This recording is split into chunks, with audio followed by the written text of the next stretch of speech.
parte de los puntos que vamos a tratar, existen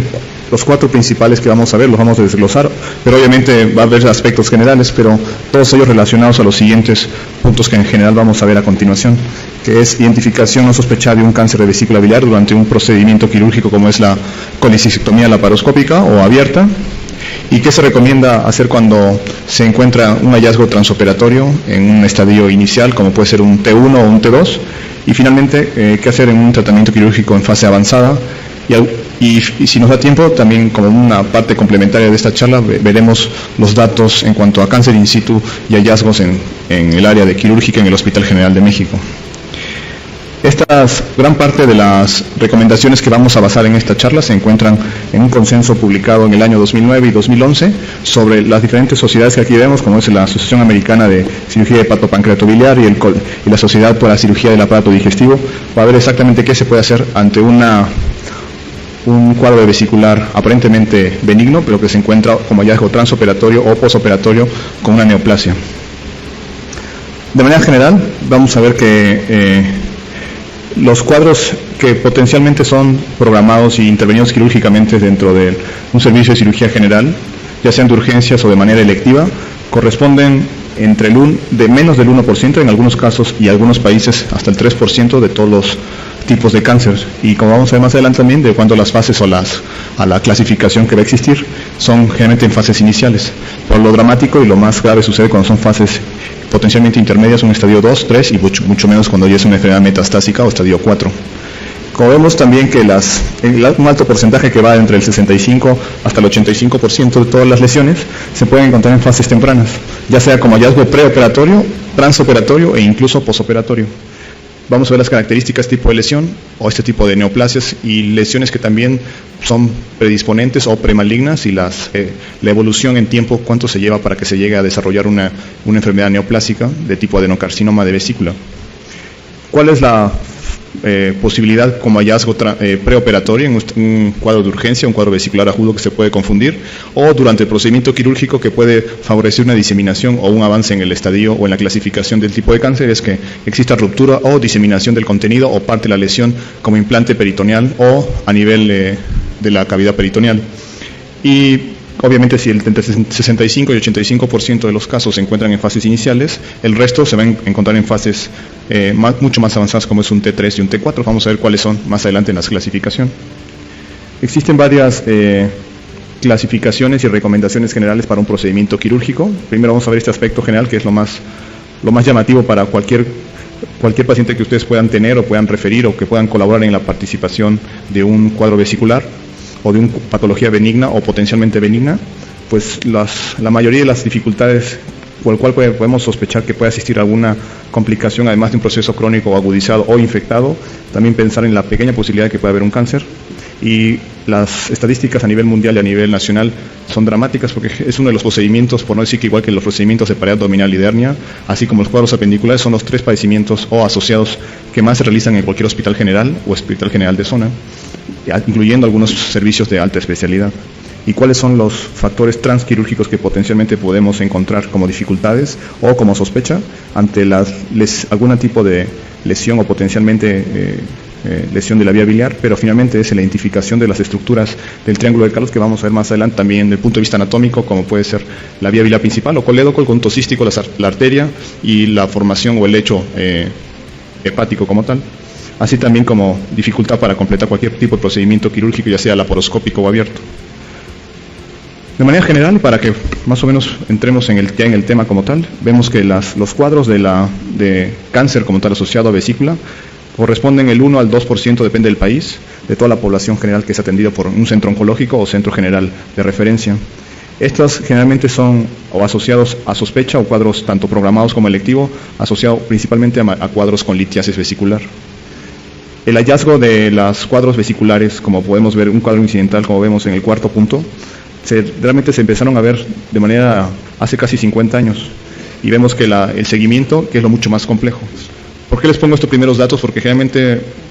muchos de los pacientes son intervenidos quirúrgicamente y la pieza quirúrgica, la vesícula y el contenido, así como a veces el componente extravesicular, como pueden ser algunos cálculos de la vía biliar, y los que están intravesiculares, en un alto porcentaje de unidades se envían a patología o se mandan a analizar. pero también han llegado casos al hospital de nosotros, a la clínica de hígado y vías biliares, que las cuales estamos llevando a cabo en el Hospital General de México, donde desafortunadamente o no recogieron o no les hicieron el estudio de patología, o finalmente no le dieron el seguimiento respectivo, y a veces llegan a los 3, 6 meses, o incluso los que llegan a vivir más de un año, con una enfermedad metastásica o complicaciones de un procedimiento quirúrgico, como puede ser un cáncer diseminado o un cáncer avanzado.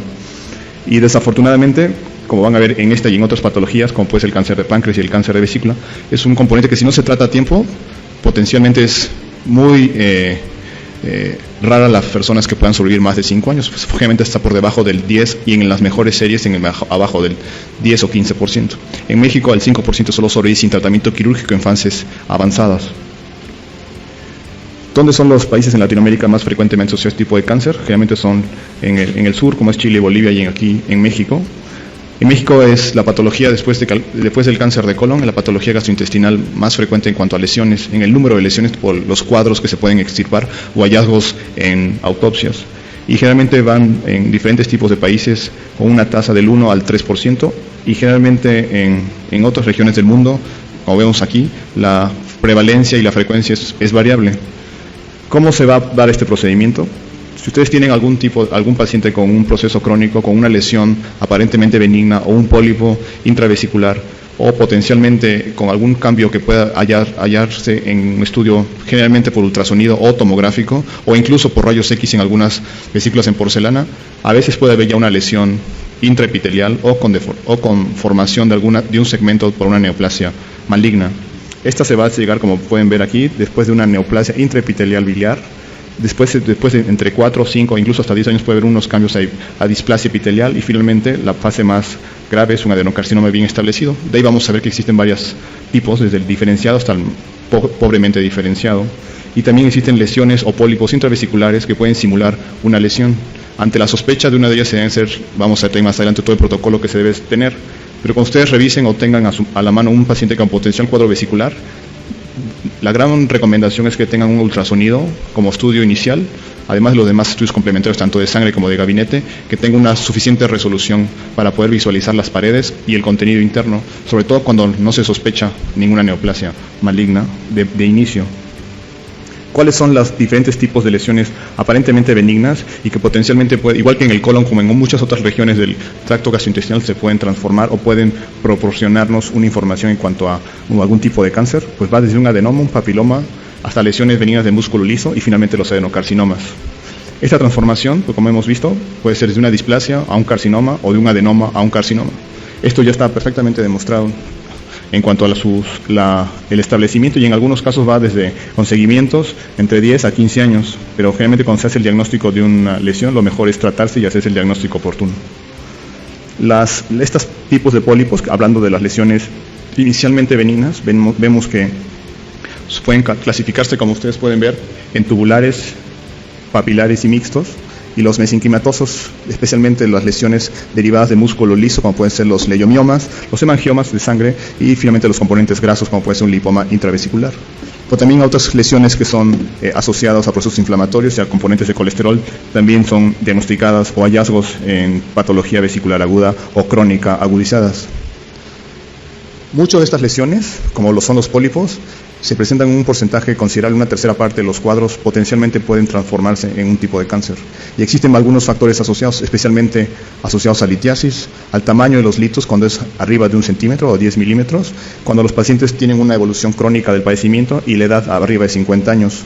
Esto puede, si se le da seguimiento, en algunas lesiones, cuando vemos un crecimiento de esta lesión polipoide, lo mejor es tratarse quirúrgicamente mediante una colecistectomía.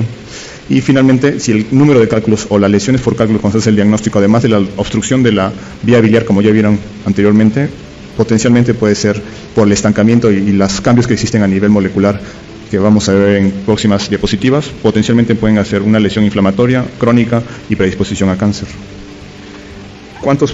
Las estadísticas varían desde menos del 3% de los pacientes que pueden tener litiasis vesicular y que potencialmente pueden desarrollar algún tipo de cáncer. Es decir, que si podemos ver 100 pacientes, puede ser que tenemos 1, 2 o hasta 3 casos en manera muy general, como frecuencia y prevalencia de esta enfermedad, que potencialmente pueden tener alguna fase de un cáncer. Eso es lo que también se vio en los trabajos que realizamos tanto a nivel internacional como en el hospital. Se hizo una secuencia de casi 6.000 casos revisados en 2 años, los últimos en el 2010 y 2011, y vemos que la prevalencia de ese tipo de padecimientos va hasta el 2% en patología no sospechada inicialmente. Obviamente los que están en protocolo de cáncer es mucho mayor, pero 2% es bastante para los pacientes que puedan potencialmente ser sometidos a un cuadro vesicular agudo, como mucha gente lo clasifica. Si tenemos litos de mayor tamaño o en caso de que exista algún cálculo único, pero tipo porcelana o muy grande, este riesgo, cuando son mayores de 3 o centímetros, que a veces puede abarcar gran parte de la vesícula, este riesgo para alcanzar una lesión neoplásica intraepitelial y potencialmente un adenocarcinoma de vesícula puede aumentarse entre 5 a 10 veces dependiendo de la serie que revisemos. Y también a nivel molecular se existen ya determinaciones muy claras que algunos oncogenes como el P53, RAS, BCL2 y el MAP pueden estar alterados cuando se hace la determinación preoperatoria o en seguimiento postquirúrgico. ¿Qué se encuentra generalmente en muchas de las lesiones que tienen litiasis vesicular? Vamos a ver que en el alto porcentaje ya tenemos algún grado de displasia. En un 13.5 hay una hiperplasia típica y como hemos platicado, del 1 al 3% pueden desarrollar un cáncer in situ. Afortunadamente el cáncer in situ con una colestomía, cuando se hace resección completa de toda la pared y se deja el lecho hepático intravesicular de la vesícula limpio, es a veces suficiente con el tratamiento quirúrgico, la extirpación quirúrgica de la vesícula. Pero en muchos casos se hacen procedimientos parciales o nos los envían con procedimientos parciales, lo cual hace que este cáncer potencialmente se desarrolle y se metastatice tanto a nivel local como regional, principalmente en el área hepatopancreatobiliar. ¿Cuáles son otras patologías que potencialmente pueden asociarse a litiasis, a potencial daño crónico de la mucosa y del epitelio intravesicular? Como pueden ser anomalías en el conducto pancreatobiliar, especialmente en el drenaje del conducto principal o colédoco, así también como los conductos accesorios, una litiasis crónica que potencialmente abarque toda la pared, como puede ser una vesícula en porcelana, que vamos a ver algunas fotos, pacientes que tienen un índice de masa corporal por arriba de 30 y 35, obviamente alteraciones durante el embarazo por la solubilidad y el contenido de colesterol y las micelas que se van a precipitar. Obviamente los factores genéticos y antecedentes heredofamiliares,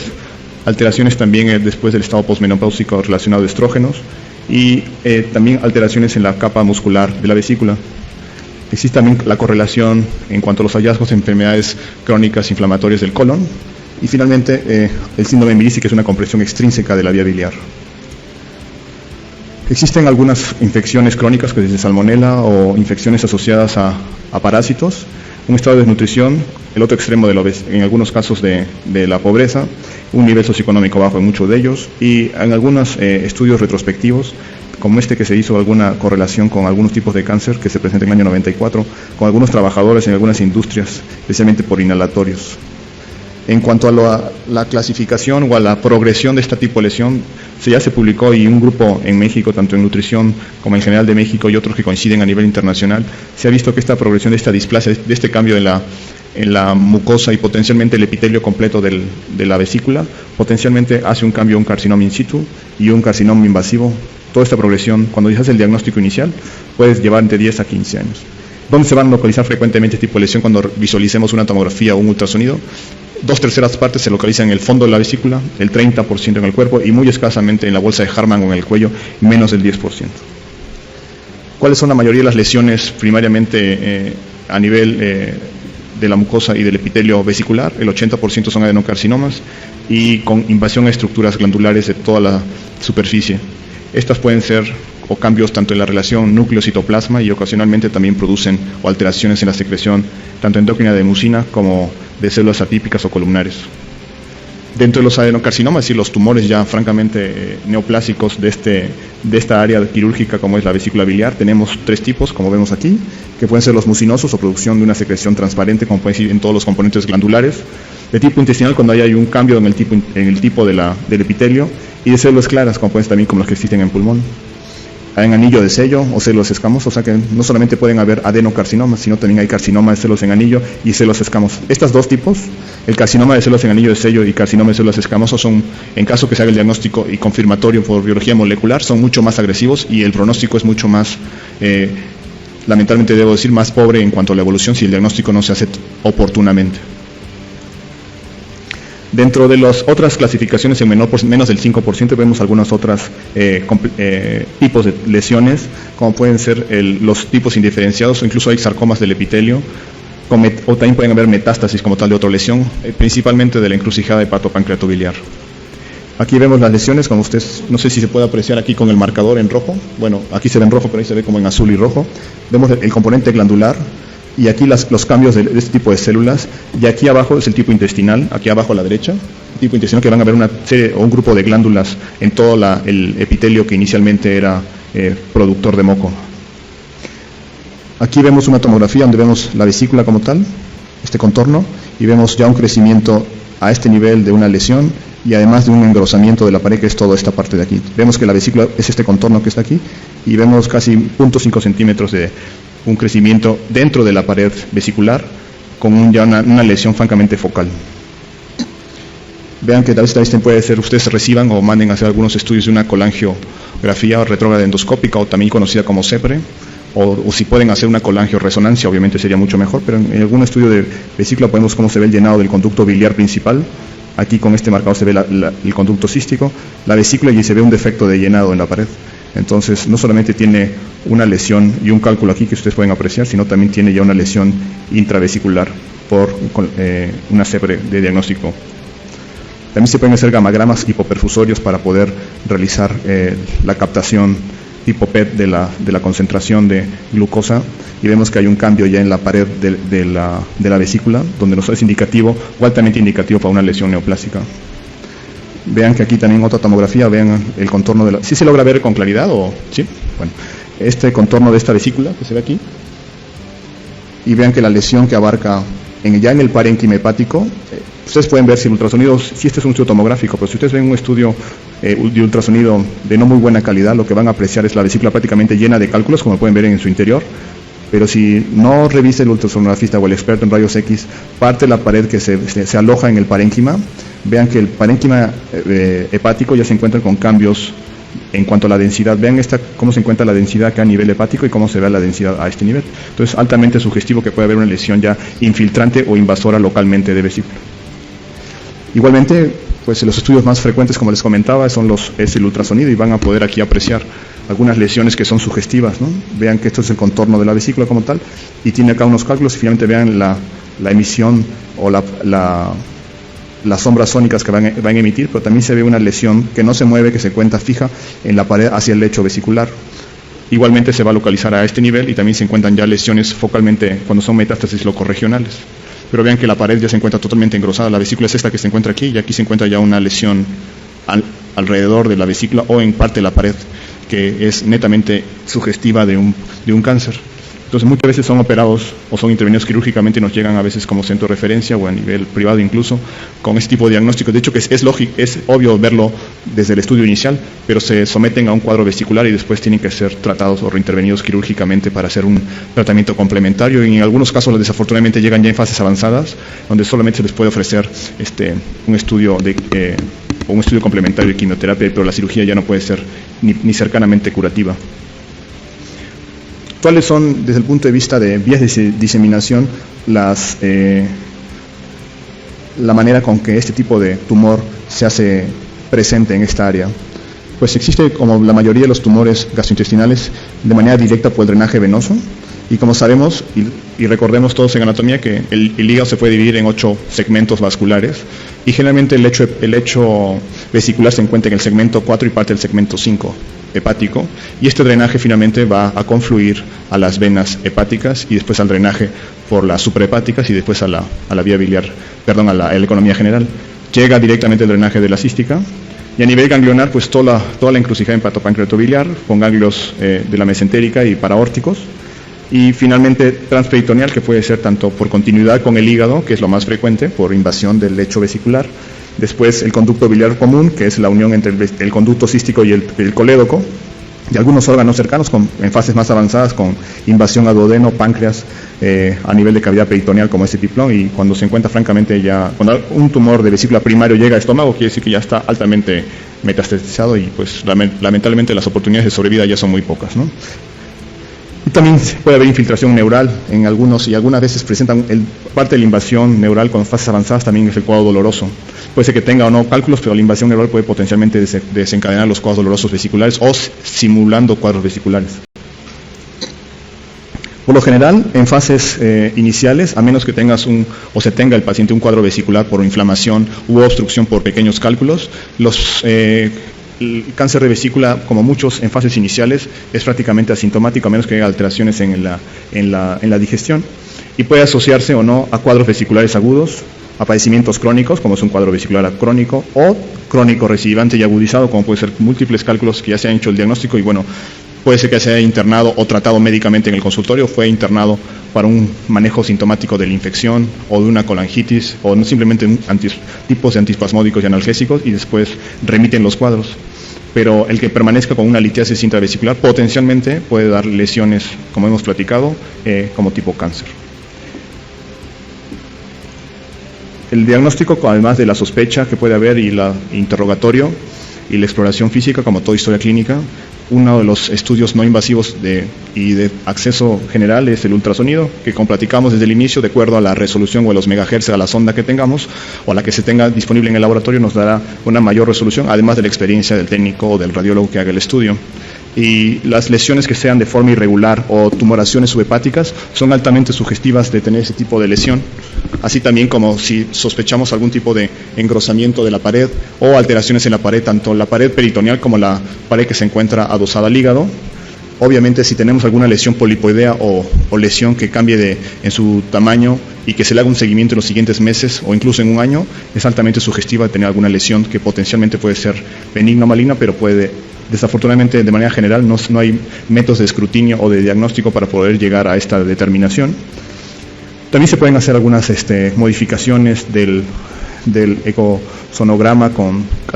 algunos marcadores e incluso para determinación de cuáles son los vasos que potencialmente pueden estar infiltrando ya este tipo de lesiones. Si se logra contar con un estudio colangiográfico que se pueda tener, además de toma de biopsia,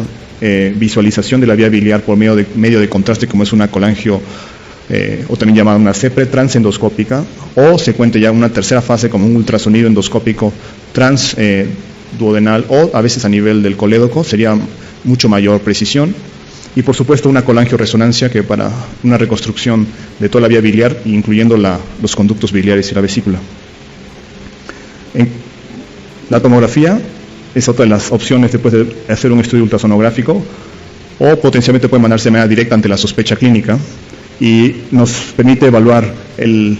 componente alrededor de la vesícula, así como las potenciales metástasis o negativa metástasis, como son el parénquima hepático, el páncreas, el duodeno y toda la cadena ganglionar, así como también puede haber compresión o alteraciones a nivel vascular con vena porta, arteria hepática, y lamentablemente si llega a la vena cava, pues obviamente es mucho más grave. Estas lesiones pueden ser muy irregulares y algunos datos son sugestivos de necrosis o de lesiones ya avanzadas. Como les mencionaba, la colangioresonancia es una manera de hacer una resonancia magnética, pero con una reconstrucción solamente de la vía biliar, además de los multicortes que se van a hacer a nivel tóraco abdominal. En algunos casos se recomienda, cuando ya se está en protocolo de estudio para algún tipo de resección, especialmente una resección hepática de alguno de los segmentos o hepatectomías que se realizan, ya sea laparoscópica o abierta, se recomienda también tomar en cuenta cuáles son los vasos que vamos a tomar. Y finalmente, descartar que exista infiltrados o se haya infiltrado alguno de los ganglios o la cadena ganglionar a nivel del colédoco o paraórticos o en la mesentérica superior. Estos estudios, afortunadamente, la sensibilidad es bastante alta, igual que la especificidad, rondando entre las mejores series arriba del 80-85% y en algunos casos cercano al 100%. Existe también, como vimos, algunos PETs para detectar enfermedad metastásica o directamente ante lesiones diferenciadas, donde la sensibilidad puede ser variable entre el 75-85 y en algunas series con gente más experimentada y con mayor número de casos puede llegar por arriba del 90%. La CEPRE, como les mencionaba, o la estudio una colangio transendoscópica, se pueden hacer biopsias y el estudio contrastado de rayos X, así como el cepillado también. En casos avanzados o por casos de estenosis de la vía biliar o por invasión de la vía biliar por el tumor, se pueden colocar algunas prótesis expandibles o se puede combinar con una prótesis o catéter transhepático percutáneo externo para la liberación y el paso de la vía biliar, para el drenaje transduodenal. Por vía laparoscópica también se puede hacer un mapeo y determinación y toma de muestra ante la sospecha de una enfermedad avanzada, y también la resección quirúrgica tanto electiva como de urgencia, y en algunos casos se puede también hacer resecciones laparoscópicas de hígado, como hacemos en el servicio, y identificación a veces, y lamentablemente puede ver que ya sea una lesión avanzada y que pobremente no tengamos muchos recursos en cuanto o qué ofrecerle, porque ya se encuentran tomado gran parte del hígado, múltiples metástasis de todos lados y una carcinomatosis a veces peritoneal avanzada. Obviamente si el paciente llega con grado de ascitis, pues ya directamente tiene que ser tratado con quimioterapia y el pronóstico es prácticamente muy muy oscuro para el paciente. En cuanto a los diagnósticos laparoscópicos, a veces se puede llegar por un cuadro vesicular y se hace un diagnóstico inicial y con la toma de biopsia y se manda al transoperatorio. Podemos hacer un procedimiento quirúrgico en el mismo acto quirúrgico, a veces de urgencia y a veces de manera electiva, pero lo que nos va a evitar también son muchos de los casos, procedimientos que no están indicados. Y lamentablemente también nos llegan por tratar de resecar en algunos lugares o hacer una laparoscópica no indicada o tratando de hacer una resección hepática. A veces hay lesiones de la vía biliar como uno de los segmentos principal o alguno de los segmentos accesorios o segmento izquierdo o segmento derecho o de alguno de los conductos hepáticos. También, si es que sospechamos esto, se pueden mandar algunos marcadores biológicos, como pueden ser como muchos de los que ustedes han visto y conocen. De manera general, la especificidad de cada uno de ellos va de acuerdo al tipo o al estirpe tumoral histológico, que pueden ser desde antígeno carcinoembrionario, que en fases de un T2 o T3 puede llegar a ser un alto índice de especificidad, aunque pues sensible dependerá del tipo de lesión. El CA19-9, cuando está arriba del 75% en fases iniciales y en fases tardías, es altamente sensible. Y el CA125 es mucho menor, pero cuando se encuentra ya en fases avanzadas es altamente específico. A veces se pueden hacer determinaciones tanto por cepillado, como les mencionaba, por CEPRE o estudio endoscópico, transbiliar, o también en algunos casos urgentes cuando pacientes están con colangitis por un catéter percutáneo se puede tomar una biopsia. Lamentablemente a veces puede haber diseminación y, como les comentaba, cualquier perforación de la vesícula, si tiene un tumor, potencialmente puede haber una diseminación transperitoneal, y lo que era un estadio T1, T2 se puede pasar a un estadio T4 avanzado. Aquí tenemos la clasificación, que pues no es muy distinta a lo que ustedes han visto en otro tipo de lesiones, tanto del tracto gastrointestinal o a nivel general. Las T's van directamente al tamaño y a la localización del tumor. El carcinoma in situ, que son los más frecuentes de hallazgos transoperatorios o postoperatorios, abarcan casi el 3 al 5% en algunas series, y obviamente ya cuando hay invasión de un T2 de la serosa, pero sin llegar a perforarla o penetrar al parénquima hepático, todavía se pueden hacer cirugías curativas. Cuando ya es un T3 que hay una perforación de la serosa y ya hay invasión del parénquima hepático, como vimos algunos de los estudios radiológicos, tanto de tomografía o ultrasonido, ya es una fase avanzada, y por supuesto que cuando existe una invasión a otros órganos con metástasis ya es un estadio T4. Igual, como es un TNM, las N van hacia los ganglios, y las metástasis, que de acuerdo a la localización son sugestivas de tratamiento y se tratan de resecar cuando son positivas, específicamente cuando se mandan a estudio transoperatorio. Estos son los estadios: el 0, el 1A, que sería altamente deseable encontrar un paciente con un tumor in situ cuando no hay ni ganglios ni metástasis, y los estadios 1B, 2 y 2B todavía se pueden potencialmente tratar dependiendo del tipo de tumor y la localización. Como pueden ver aquí, son el 2B puede tener un tumor grado 1, es decir, in situ, con un ganglio positivo, un T2 cuando ya está con una invasión a su mucosa, con N1 pero todavía sin metástasis, y cuando puede haber un 3 que invade hasta la serosa, y el estadio más avanzado, 3 y 4, cualquiera de las T's, pero cuando ya existen ganglios positivos y sobre todo cuando hay metástasis locorregionales, que son las más frecuentes. El grado histológico, como ustedes pueden ver a continuación, son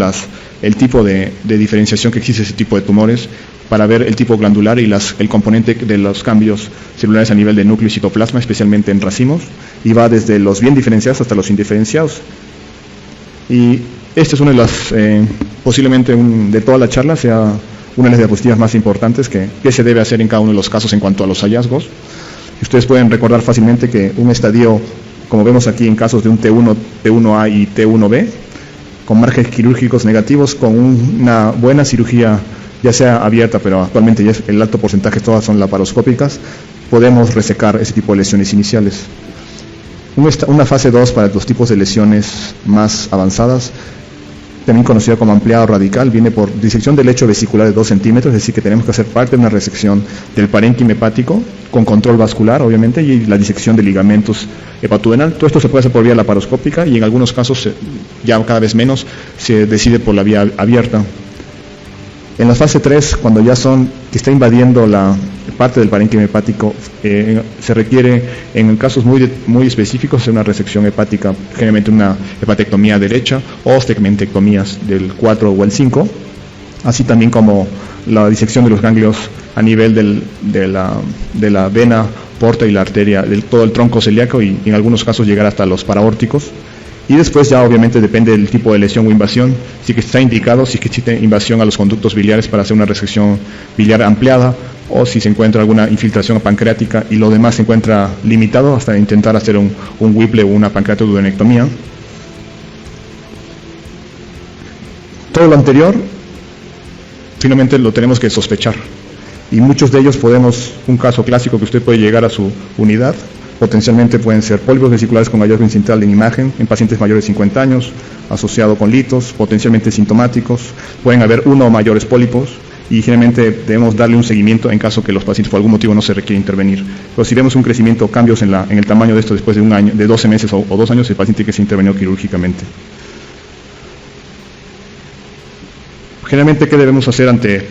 una lesión o ante un hallazgo de este tipo de transoperatorios? Como les menciono, todos los cuadros y todas las especímenes tienen que irse a patología. Todos deben ser valorados, no subestimar, ya sea que ustedes envíen un paciente o participen directamente en el tratamiento con algún colega cirujano, no subestimar que parece que no tiene nada. Siempre debe enviarse a su estudio histopatológico y esperar el reporte con el seguimiento posterior. En algunos casos, si se confirma un cáncer, en algunos casos si se puede, y el cirujano tiene experiencia en este tipo de procedimientos, se puede intentar, ante la sospecha de este tipo de lesiones transoperatorias y con un diagnóstico transoperatorio positivo, se puede intentar hacer una resección de los márgenes en caso de la clasificación que veamos de acuerdo a los hallazgos transoperatorios. ¿Cuáles son en general cómo les va a este tipo de pacientes? La sobrevida a 5 años en un estadio 1 en general está cercano al 100%, siempre existen complicaciones asociadas. Existe también reportes que se han dado por recurrencia en algunos puertos laparoscópicos, cada vez son menores con la nueva tecnología de estos puertos. Las metástasis también en algunos efectos que se consideraban como el efecto chimenea o en algunas implantaciones de células tumorales en algunos de los orificios por la diseminación del gas también se encuentran. Y así también como debemos hacer toda la valoración de los márgenes cuando se mandan a estudiar. A veces subestimamos esto, pero es muy importante que en cirugía y en los procedimientos oncológicos que los márgenes, tanto distal, proximal, dependiendo del órgano, y especialmente en vesícula, los márgenes se encuentran, o la resección que se haga del lecho, o incluso de la vesícula, se encuentren libres de tumor. ¿Qué hacemos con estos hallazgos cuando hacemos como cirujanos encontramos algún cuadro sugestivo de una lesión? Como vemos, pues los pacientes en 1A hasta 1B, los cuadros son realizados con una colecistectomía simple y posteriormente ahí tenemos que ver cómo se encuentran los márgenes y las lesiones asociadas. Generalmente tenemos que descartar que no haya ningún tipo de salida o ruptura de la vesícula, que es un punto clave en un procedimiento quirúrgico, así también como la extracción de la misma. Muchos de ellos de los tumores o potencialmente este tipo de lesiones pueden tener grado de metástasis en una localización locorregional, y la infiltración que puede haber este tipo de lesiones puede ser mucho mayor de lo que sospechamos. En las lesiones T2, como ya vimos todo lo que se tiene que realizar, y posiblemente ya es casi reiterarles lo que hemos platicado en cuanto a los tipos de resección. No voy a entrar en mucho detalle desde el punto de vista quirúrgico ni de los segmentos que ya lo platicamos, pero más o menos este es lo que tenemos que potencialmente hacer como este algoritmo en cuanto a un estudio transoperatorio. Si es resecable la lesión o no, si estamos con un cirujano que tenga experiencia en el procedimiento, y finalmente si lo puede él realizar o se considera con la experiencia suficiente para llevarlo a cabo. Si en caso que no sea el caso, es perfectamente entendible y razonablemente desde el punto de vista académico y quirúrgico se puede enviar a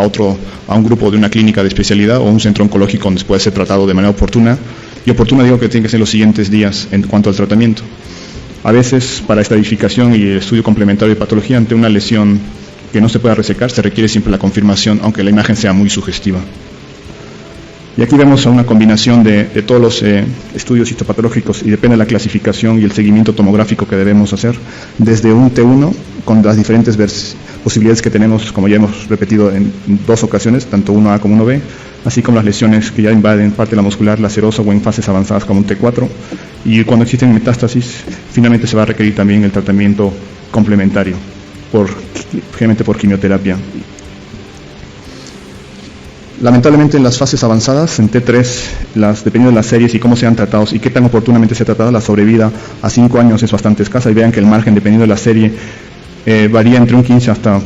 optimistamente un 60%, y un T4 pues cada vez es mucho menor. Lamentablemente a veces cuando llegan ciertas unidades ya llegan a una fase avanzada donde el tratamiento o apego a la quimioterapia y al tratamiento quirúrgico es a veces muy pobre, pero potencialmente cada vez es mucho mejor la sobrevida con muchos de los tumores o los adenocarcinomas tanto con cirugía como con la quimioterapia actual. Generalmente en el estadio 4, cuando ya se comprueba, lo único que se tiene que hacer es una biopsia aislada para confirmación del diagnóstico, y la sobrevida generalmente es muy escasa y el tratamiento es paliativo. ¿Cuáles son algunos de los procedimientos que desde el punto de vista quirúrgico se pueden ofrecer para que el paciente pueda llevar su terapia coadyuvante y su terapia posterior a la cirugía? Una anastomosis para que pueda unir la parte del estómago con el intestino para que tenga una sobrevida y una alimentación decente dentro de los siguientes meses. A veces se pueden hacer algunas anastomosis, y en algunos casos que la infiltración sea ya mayor a nivel, incluso hasta nivel gástrico, se pueden hacer algunos tipos de derivaciones gástricas, o también además de la colocación de un drenaje o un catéter percutáneo o transendoscópico, y en algunas cosas también se pueden hacer algunas ayudas de alimentación transendoscópica como una gastrectomía. Existen varias combinaciones en cuanto a la quimio o la radioterapia adyuvante para este tipo de pacientes, y se ha visto que el pronóstico asociado a una cirugía en estadios T2 y T3 son bastante alentadores actualmente, y con los efectos indeseables cada vez menor comparativamente con lo que existía en décadas anteriores. También existe algún apoyo adyuvante como es la localización o la infiltración de braquiterapia intraluminal y la colocación de algún tipo de terapia directamente sobre las lesiones o en el área operada, así también como la combinación de cinclofluoracilo y todas el armamental que existe actualmente. Pero lo más importante es que debemos clasificar y estratificar a nuestros pacientes, y depende de eso vamos a verles qué le podemos ofrecer desde el punto de vista quirúrgico y desde el punto de vista médico para una mejor sobrevida, o en algunos casos también curación. Importante como todo es la combinación que existe tanto desde el punto de vista médico, ustedes como médicos tratantes iniciales y potencialmente en el grupo quirúrgico y también en oncología, es el seguimiento y el acudir de manera periódica y constante a sus terapias y sesiones, porque el seguimiento de muchos de los casos en cuanto al avance de este tipo de lesiones lamentablemente se da porque no hay un seguimiento adecuado. Obviamente el pronóstico va a depender del estadio del tumor, y los factores que generalmente son asociados son al grado de diferenciación, si es alto o bajo, o moderada o alta o moderadamente diferenciado. Se pueden ver seguimientos séricos como vimos con CA19-9, alfa-fetoproteína y carcinoma embrionario a diferentes concentraciones, y si también hay estudios inmunistoquímicos para determinar cuál es el seguimiento que se le va a dar al tipo de paciente. En general, les puedo decir que si encontramos un estadio avanzado, lamentablemente la sobrevida de 5 años es bastante pobre, en las mejores series son abajo del 15 al 10%, pero en general se puede decir que es el 5%, y si logramos hacer dentro del diagnóstico incidental de un cuadro vesicular electivo de urgencia, una cirugía bien realizada potencialmente es curativa de nuestros pacientes. ¿Cuál es la media en general de los pacientes que son diagnosticados en fases T2, T3 o incluso hasta T4? Lamentablemente todavía siguen siendo en meses, y a veces logramos sobrepasar el año, siempre y cuando sean tratados, porque muchas veces son referidos a sus hogares o no son tratados adecuadamente o no se informaron adecuadamente y ya llegaron con una enfermedad avanzada porque el diagnóstico inicial no fue dado o no fue realizado. Creo que estamos sobre el tiempo porque les iba a presentar un estudio que hicimos en el hospital, pero de manera muy general se lo comento porque ya veo al doctor Chapa aquí. Solo les voy a presentar de manera muy general cuál fue el estudio que llevamos a cabo con casi 6.000 muestras de vesículas, pacientes programados de manera electiva donde no se sospechaba lesión potencialmente neoplásica. Estos fueron realizados del 2003 al 2008 en el Hospital General de México, y se encontró que el 2% de los pacientes sometidos a cirugía electiva donde no se sospechaba por ningún estudio, dígase ultrasonido o tomografía, ya sea de manera electiva, la mayoría de ellos, se encontró un carcinoma in situ y solamente el 0.2% se encontró con un estadio T2, ningún estadio T3 ni estadio 4. Entonces, como les comento, este tipo de lesiones, si se diagnostican de manera oportuna o son tratadas de manera oportuna, los factores pronósticos pueden ser alentadores y siempre los factores de riesgo, como ya hemos repetido desde un inicio, pueden ser indicativos de un diagnóstico oportuno y un tratamiento quirúrgico adecuado. Pues muchísimas gracias y si tienen alguna pregunta o comentario, pues estoy abierto a lo que ustedes consideren. Muchas gracias.